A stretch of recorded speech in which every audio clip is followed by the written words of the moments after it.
1/4 of the population have used illegal drugs. There are 750,000 abortions every year.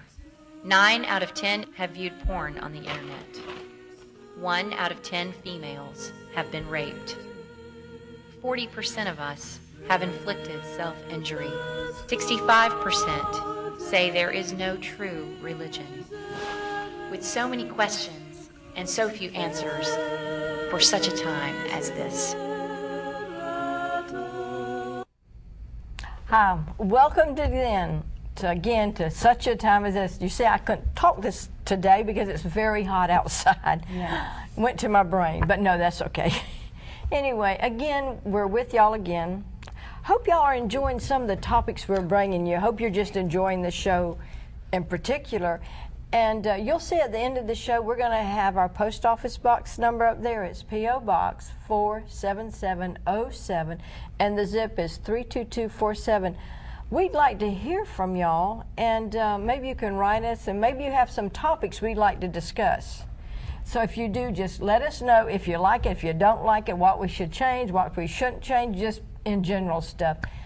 Last month, we talked about relationship.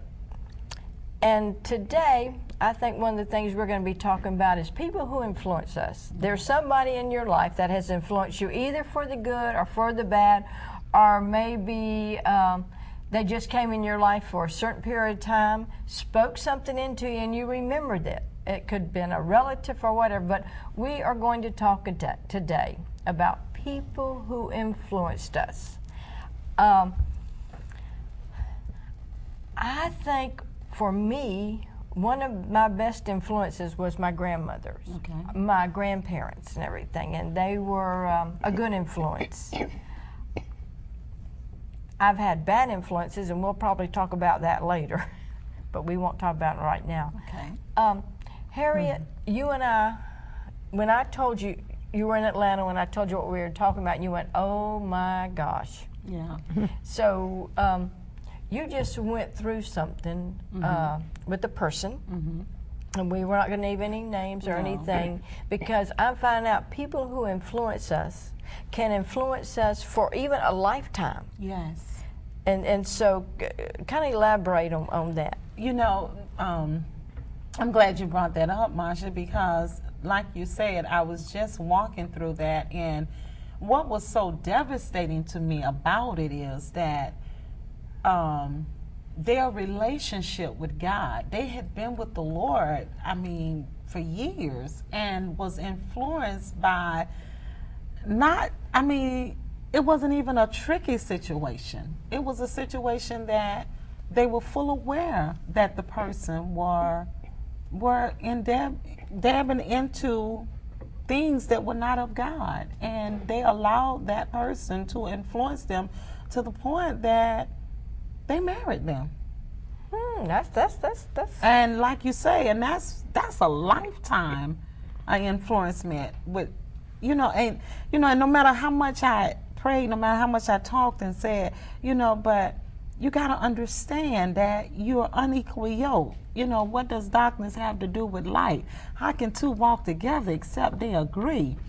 It was so, when I tell you I don't know how, the only thing that I thought of, the way that it happened and the way that it took control over that person's life, were that somewhere down the line, the Lord brought back to me the 10 virgins, the 5 wise and the 5 fools. Well, the foolish ones, they thought they were fine. They thought they had enough oil in their vessels. But the 5 wise, they got more oil. And that's how we are sometimes in the body of Christ. There is times that in the body of Christ that we think we're fine, that we don't need to pray, we don't need to fast, because I'm saved now. No. You got to understand, you got to do a renewing every day. You got to do a renewing in your spirit and in your mind every day, because what you have to understand is every morning and every day of our life, the enemy always is strategizing new things to try to trip us from doing the will of God. Yeah, that's true. Every day. Now let me ask this, and somebody can jump in. Okay, and you're talking about a Christian that was influenced. Now, what about people who have not a center of Christianity? And Okay. their influence, for instance, television influences everybody. Yes, yes. Do you see? Okay, now, and let's go here for a second. What if we have someone that's a relative that's in the family, and they influence us, for instance, if you're married to someone, okay, and you don't happen to like their spouse or anything like that. So they try to influence, I call it controlling, in control and manipulation of almost, I mean, when we say influence, cannot that fall under the leadership most definitely. of control and manipulation? Manipulation, yeah. Yes. I mean, is that, I mean, that's what I'm thinking when we say influence, that's the first thing that comes to my mind. Right. Okay. So you've got somebody in that situation, and you've got an outside influence that's coming in. Then you've got your circle of friends and family that's influential, and you've got two opposite influences. You've got one that's negative, one that's positive. Yes. Somebody pick that up. Okay, I think I'll pick up on that. Okay. Married. I'm married. Okay. And, you know, when you're married, you have dreams. You start planning things. You have goals that you want to achieve.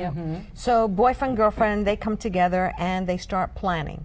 Does it mean that all those plans are going to come to fruition? No.